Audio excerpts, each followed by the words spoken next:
Estamos no mês de setembro. Amanhã celebraremos, é claro, entre aspas, a independência do Brasil. Recordo uma frase cunhada que se tornou célebre por Dom Pedro I, dita em 22 de janeiro de 1822. Se é para o bem de todos e felicidade geral da nação, diga ao povo que fico. Esta sua fala culminou no grito da independência às margens do Ipiranga em 7 de setembro do mesmo ano. O Brasil estava liberto do Portugal. Ledo engano. A dependência continua. Somente um acordo entre dominador e dominado foi rompido. Bom, começo me perguntando qual a relação disso com o evangelho de hoje que vamos refletir, Mateus 18, 15 a 20. No qual Jesus fala de pecado, de perdão, de correção, de ligar a terra com o céu, de um acordo entre pessoas e, por fim, de formar uma comunidade com ele. Deixo ainda uma outra inquietação.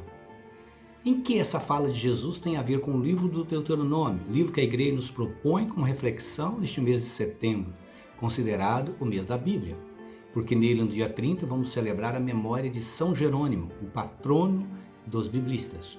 Comecemos por esta última indagação.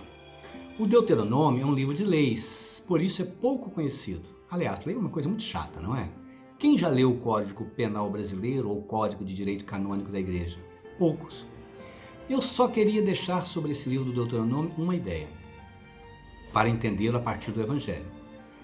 O Deuteronômio que nós temos na redação final, ele não contempla ou ele apaga muitas leis proféticas de amor e do cuidado para com o pobre, o órfão e a viúva, que foi modificado ou foi abafado quando leis terríveis de matar o irmão e até Deus que mata foram acrescentadas pelo sacerdote do judaísmo, muitos séculos antes de Jesus Cristo. O nosso desafio é ler o livro Deuteronômio na perspectiva profética, sem esses acréscimos. Jesus é um bom exemplo disso. Ele, recordando disso, nos mostra no Evangelho de hoje esta volta às origens. Vou explicar melhor. Há uma lei no livro do Deuteronômio, no capítulo 19, 21, chamada Lei do Talião, que diz: vida por vida, olho por olho, dente por dente, mão por mão, pé por pé. O anterior a essa lei fala assim de comunidades, fala de pessoas e de um julgamento e de testemunho. E o pano de fundo nesse julgamento é que se teu irmão fez um mal para você, você deve pagar com o mesmo mal, com a mesma moeda, sem piedade, nada de perdão.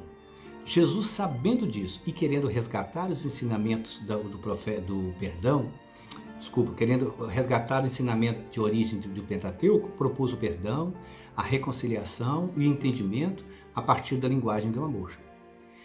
Jesus sabia do amor e da justiça social. Jesus sabia que a coisa mais difícil para o ser humano é perdoar. Eu diria, nós não fomos feitos para perdoar. Recorda aqui uma frase também de Plauto, morto no ano 184 a.C., um dramaturgo romano que afirmou: o homem é lobo do homem. Thomas Hobbes eternizou essa frase. E aí, nessa perspectiva, eu queria afirmar que o perdão não existe. Entre traficantes, um exemplo, quem delata morre como queima de arquivo. Não há perdão. Um juiz não perdoa, ele dá a sentença e basta. Perdão é uma criação das religiões, é um aprendizado que somente os humanos podem atingir. O perdão só é possível por aqueles que amam ou que foram amados, assim como a mãe ama o seu filho. Eu muitas vezes já me perguntei o porquê da penitência de muitos padres, que muitos padres ainda impõem aos fiéis depois da confissão. Trata-se de um castigo pelo pecado? Não pode ser. A penitência é simplesmente para nos lembrar que devemos perdoar sempre. Para Jesus, quem consegue perdoar liga o céu com a terra, eternizando-se. E ele disse ainda: quem liga na terra está ligado. Isso quer dizer que na liberdade sagrada que recebemos, somos capazes de criar vínculos, relacionamentos.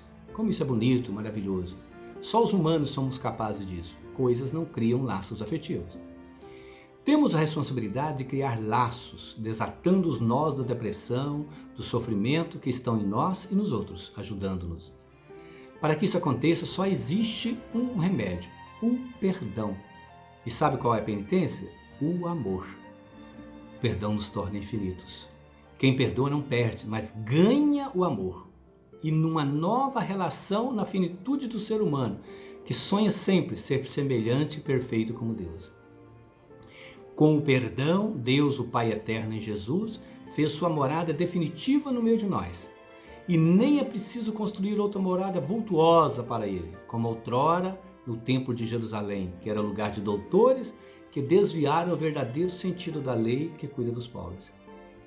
Meus irmãos, e como isso ficou triste, evidenciado na notícia que assolou o nosso país, que trouxe muita tristeza para todos nós. A denúncia contra o padre Robson, verdade ou não, com o desvio de dinheiro que era destinado para a construção de um templo para o Pai Eterno. Pequeninos que enviaram dinheiro em nome da fé, fortuna, estão escandalizados. Escandalizados por isso e pela afirmativa, Deus não quer um sino de 6 milhões para anunciar a presença. Isto é uma afronta aos pobres. É hora da igreja pedir perdão. É hora de seus líderes retomar o caminho da profecia de Deuteronômio. Voltar às origens. Ensinar e criar laços de vida e não da morte de Deus. Bom, para terminar, preciso retornar ao começo.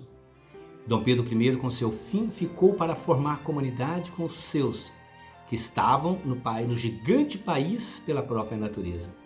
Quisera eu que este sim se transformasse em dias atuais em perdão, em relações justas e fraternas entre nós brasileiros e em todos os seus níveis.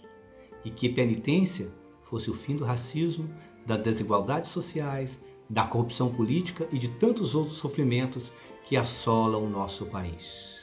Amém. Quem sabe um dia assim seja.